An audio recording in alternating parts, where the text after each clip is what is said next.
दिया राजा ने अपनी ही बेटी को वनवास। राजकुमार और राजकुमारी की अनोखी प्रेम कहानी भाग 2।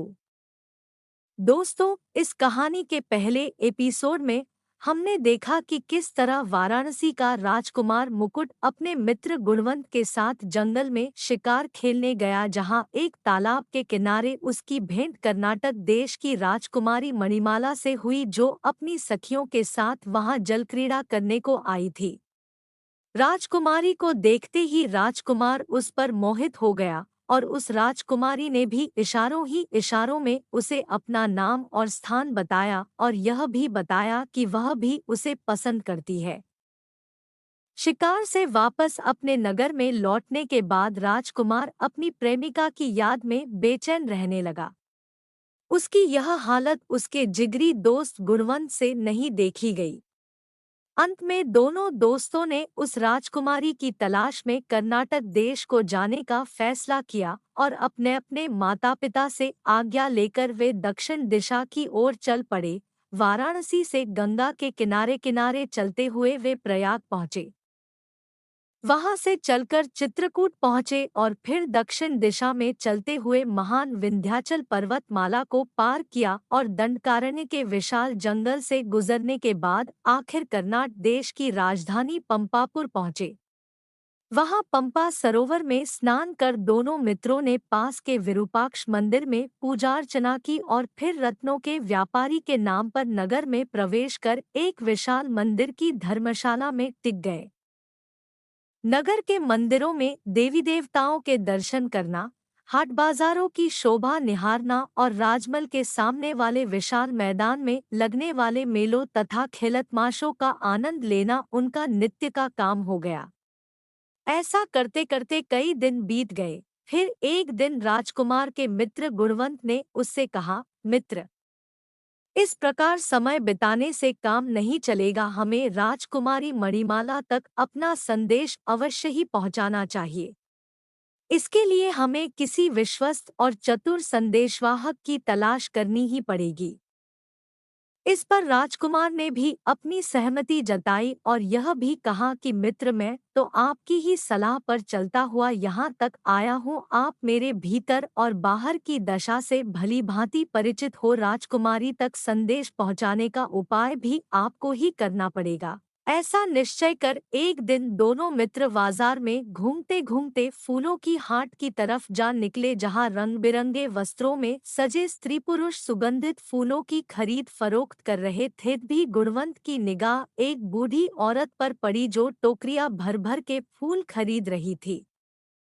सारे दुकानदार भी उससे बड़े अदब से पेश आ रहे थे और वह औरत हर किसी से ऐसे बातें कर रही थी मानो ये फूलों की हाट उसकी ही हुकूमत में लगी है। तीक्ष्ण बुद्धि गुणवंत को यह पहचानते देर नहीं लगी कि यह कोई साधारण बुढ़िया नहीं है। बहुत देर तक खरीदारी करके काफी सारा फूल खरीदकर जब वह चली गई तो गुणवंत ने एक दुकानदार से उसके बारे में पूछा। दुकानदार ने बताया कि वह राजमहल की खास मालन है और रनिवास के लिए ही फूल खरीदने आती है। यह जानकर दोनों दोस्तों की खुशी का ठिकाना नहीं रहा।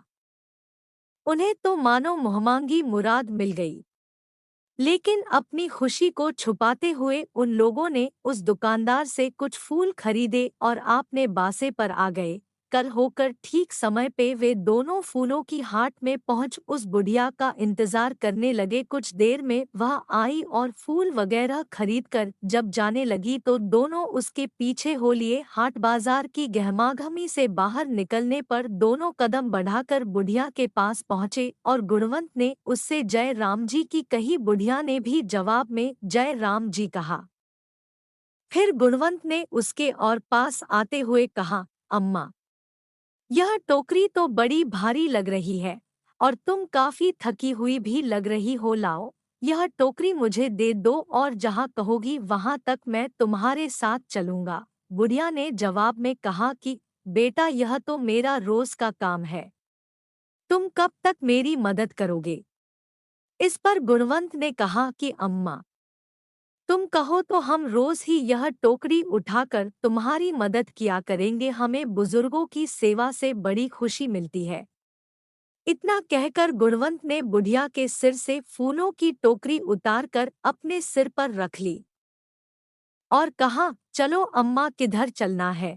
उसके इस व्यवहार से बुढ़िया बड़ी प्रसन्न हुई और बताने लगी, जाना कहाँ है बेटा, बस राजमहल तक जाना है। मैं वहीं की मालन हूँ, महारानी साहिबा और राजकुमारी जी को तो बस मेरे ही हाथों की बनी माला चाहिए।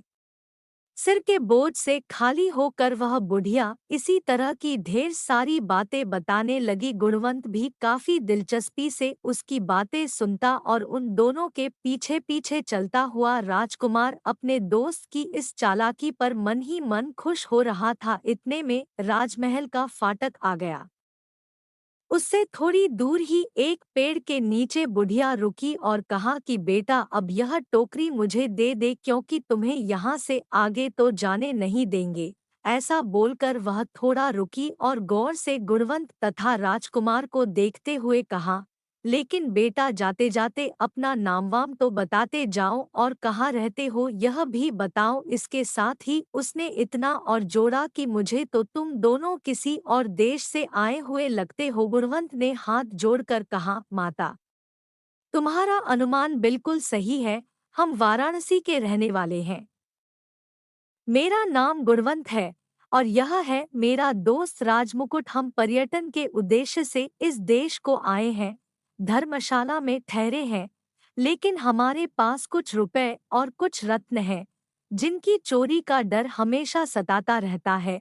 इन्हें अगर आप कुछ दिनों तक अपने पास रख लो तो हम बेफिक्र होकर यहाँ घूमें फिरे और वापसी के समय वो सामान तुम हमें वापस कर देना। आप इतनी भली हो और राजमहल की सेवा में हो, सो आप पर भरोसा करने को मन करता है। इतना कहकर गुणवंत ने एक थैली अपनी बगल से निकाली और बुढ़िया के हाथ पर रख दी।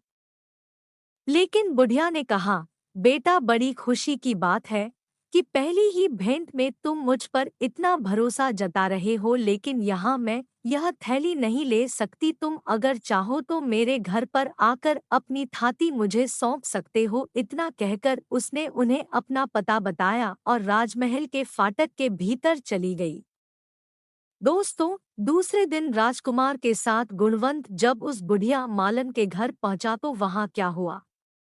क्या उन लोगों ने उसे अपना असली मकसद बताया? और क्या वह उनकी मदद करने को राजी हुई? यह जानने के लिए हम अपने तीसरे एपिसोड के साथ बहुत जल्द हाजिर होंगे। तब तक के लिए विदा। यदि आपको यह कहानी अच्छी लग रही हो तो हमारे इस चैनल को सब्सक्राइब और इस वीडियो का लाइक और शेयर करना नहीं भूले, ताकि इस तरह की और मनमोहक कहानियाँ हम आप तक पहुँचाते रहें। अपना समय देने के लिए बहुत बहुत धन्यवाद। फिर मिले अगले अंक में।